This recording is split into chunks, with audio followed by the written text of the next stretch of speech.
徐天然做事从不留把柄，日月帝国我们正好趁此机会。终于结束了，真给我累了。抽签开始，现在开始。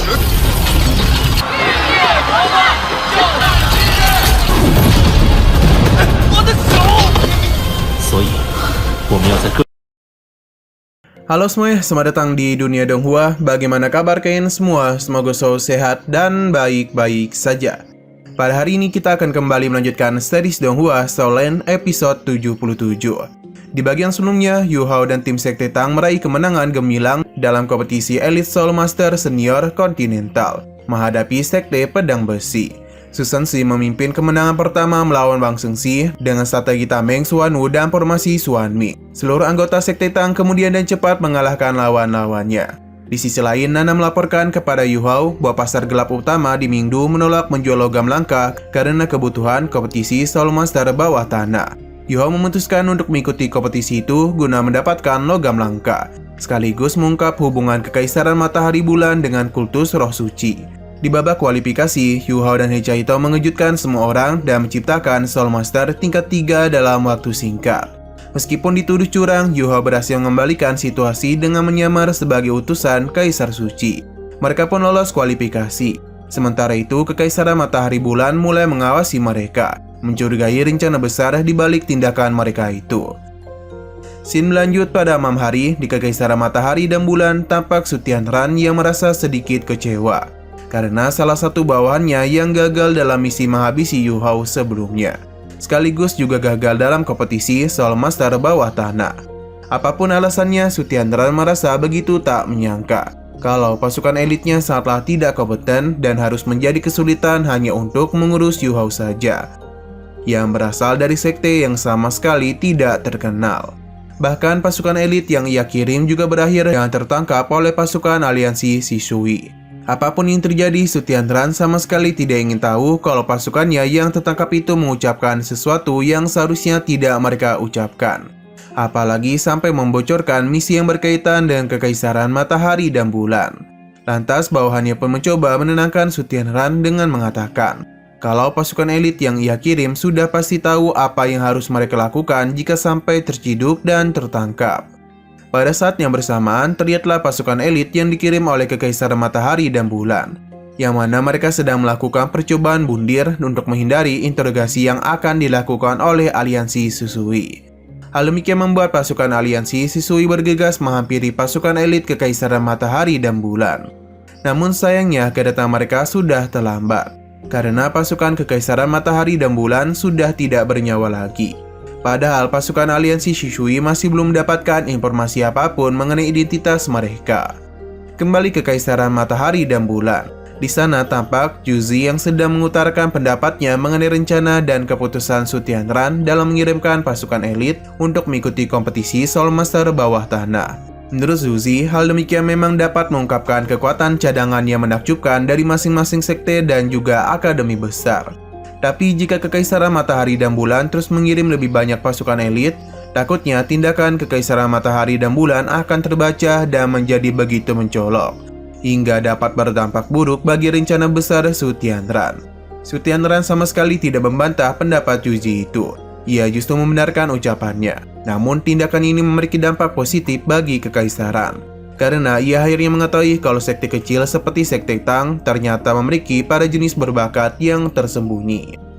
Di malam yang sama, terlihat Yu Hao dan rekan-rekannya dari Sekte Tang sedang berdiskusi mengenai penyerangan di Hotel Xing Xing. Menurut He Chaito, insiden itu pasti ada sangkut pautnya dengan Kekaisaran Matahari dan Bulan, serta pelakunya pasti adalah pasukan elit yang berasal dari Kekaisaran Matahari dan Bulan. Mereka semua tampak begitu setuju dengan He Chaito. Bahkan Yu Hao juga berpikir bahwasannya setelah kehilangan pasukan elit, Kekaisaran Matahari dan Bulan pasti tidak akan mengirim siapapun untuk sementara waktu. Oleh karena itu, Yu Hao berencana untuk memanfaatkan kesempatan ini agar bisa mencari tahu lebih dalam mengenai aliansi Shisui. 徐天然做事从不留把柄，日月帝国我们正好趁此机会。 Pada keesokan harinya, tampak Wan Xiu'er yang sedang berhadapan dengan musuhnya dalam kompetisi Elite Soul Master Senior Continental. Pada pertarungan itu, Xior memberikan serangan yang begitu dahsyat hingga pada akhirnya dia berhasil menang telak dan membawa Akademi Zerg melaju ke babak berikutnya. Pada pertarungan selanjutnya, terlihatlah pertarungan yang menjadi giliran Akademi Imperial Matahari dan Bulan. Pada pertarungan itu, nampak Meng Hongqian yang dengan begitu cepat menghabisi lawannya dan membawa kemenangan untuk Akademi Imperial Matahari dan Bulan. Setelah pertarungan Akademi Imperial Matahari dan Bulan, murid-murid dari Sekte Tang pun kembali melanjutkan pertarungan individunya. Pada awal pertarungan, kita bisa melihat Wang Dong yang berhasil mendapatkan kemenangan telak pada pertarungan individunya. Begitu pula dengan Xiao Xiao, dan melemparkan sebuah tungku yang begitu besar, ia mampu mengalahkan lawannya dengan cepat. Sedangkan untuk Yu Hao, ia menggunakan teknik kalajengking es. Ia pun mampu mengalahkan lawannya dan mudah tanpa bergeser sedikit pun dari posisinya.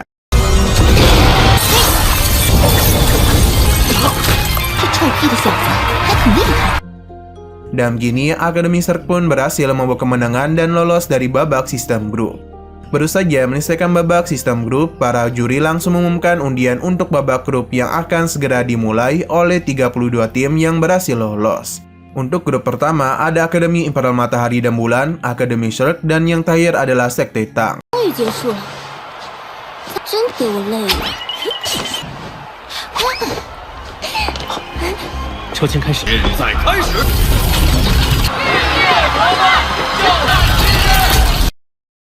Hal demikian sontak membuat semua orang menjadi begitu terkejut. Karena dalam kompetisi ini, Akademi Imperial Matahari dan Bulan serta Akademi Zerg adalah dua pesaing utama yang sangat kuat.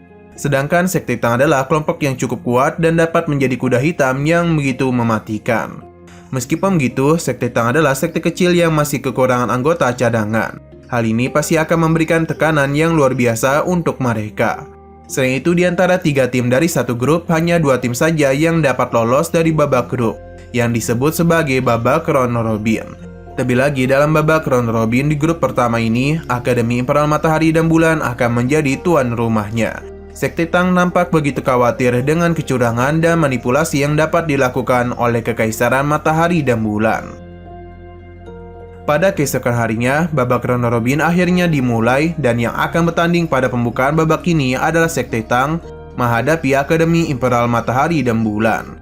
Pertandingan pertama, Wang Dong dari Sekte Tang akan menghadapi murid dari Akademi Imperial Matahari dan Bulan, yang kita sebut saja dengan nama Chao Ying. 想不到你们一路磕磕几名队员已经真是可惜。你对阵日月皇家魂导师学院。 Baru saja dimulai pertarungan, Chao Ying langsung memberikan serangan secara beruntun kepada Wang Dong, sehingga Wang Dong tidak memiliki celah untuk menyerang dan hanya menghindari saja. Segala senjata Chao Ying terus dia lancarkan untuk menekan Wang Dong. Beruntungnya Wang Dong dapat menghindari segala serangan tersebut. Hingga padanya Wang Dong mencoba mendekati Chao Ying yang membuat dia bergegas menggunakan perisai penuntun jiwa untuk melindungi dirinya. Di momen serupa, Wang Dong sekilas mengingat rencana yang telah mereka susun sebelum bertanding. Pada saat itu, Yu Hao memberitahu bahwa pada babak round robin kali ini ada sebuah aturan terbaru, yang mana kedua belah pihak tim harus melaporkan daftar 7 peserta sebelum bertanding, dan tidak boleh melakukan pergantian peserta selama babak round robin berlangsung. Oleh karena itu, Yu Hao menyarankan kepada rekan-rekannya agar menghancurkan kekuatan tempur lawan tanpa ampun di pertandingan individu. Kembali ke pertarungan, terlihat Wang Dong yang dengan cepat melepaskan sebuah serangan tebasan Dewa Kupu-Kupu ke arah Chao Ying. Akibatnya terjadilah sebuah ledakan yang cukup besar hingga membuat Chao Ying terpental dengan lengan yang cacat.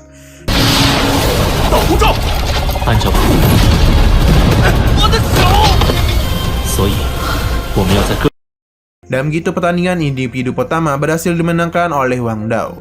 Pada pertandingan individu kedua, Zhao Xinghao dari Akademi Imperial Matahari dan Bulan yang dikenal sebagai Raja Altairi Barat akan menjadi musuh Wang Dao selanjutnya. Ketika pertarungan dimulai, Wang Dao kembali mendapatkan tekanan yang luar biasa dari Zhao Xinghao. Bahkan Wang Dao sama sekali tidak memiliki celah sedikit pun untuk menyerangnya.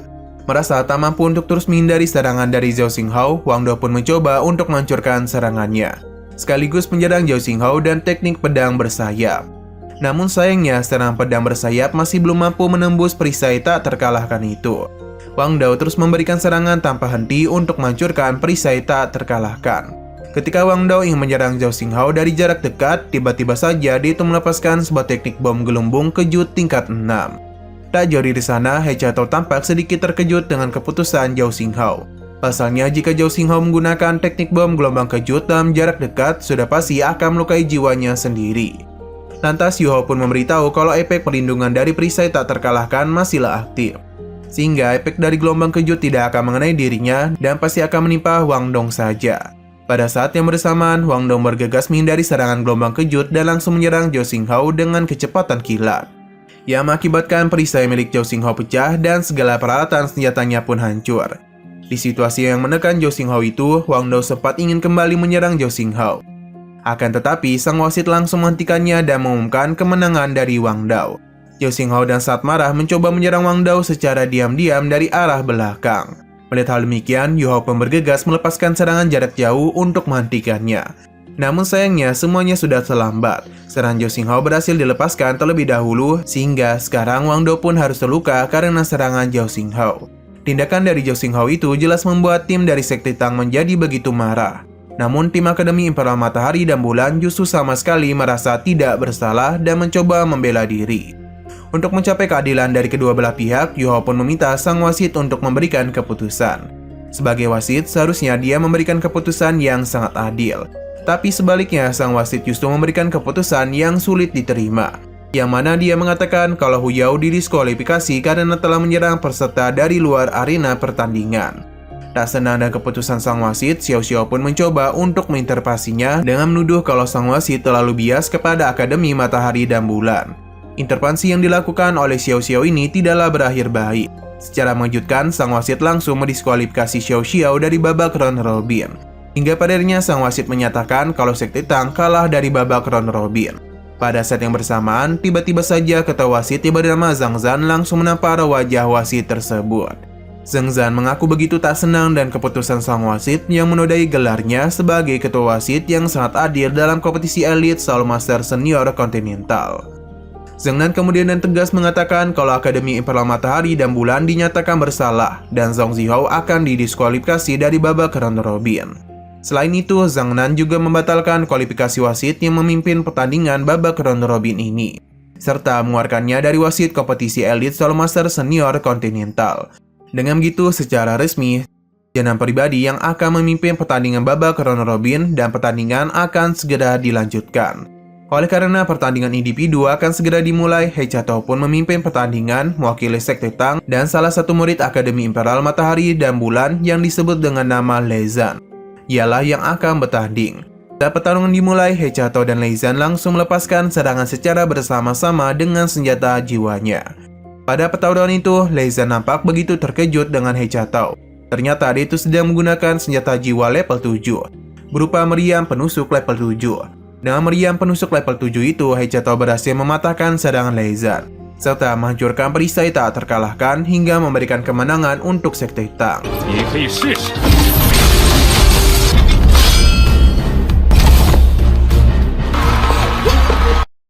Merasa kesal dan kekalahan secara beruntun dari Sekte Tang, Xiao Hongchen pun memutuskan untuk turun tangan dan mencoba menantang Yu Hao.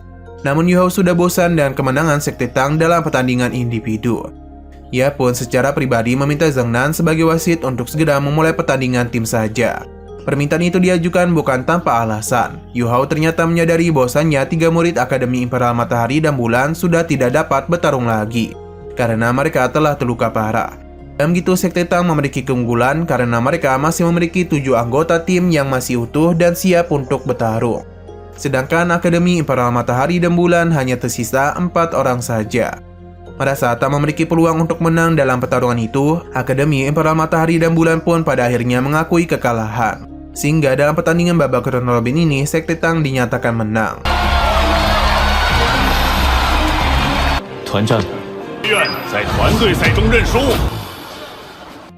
Singkat waktu, pada malam harinya, terlihatlah Yu Hao dan He Jiatao yang sedang mengikuti babak kedua dari kompetisi Soul Master bawah tanah. Yu Hao dengan nomor 66 dan He Jiatao dengan nomor 88 resmi memenangkan babak kedua dan masuk ke babak selanjutnya.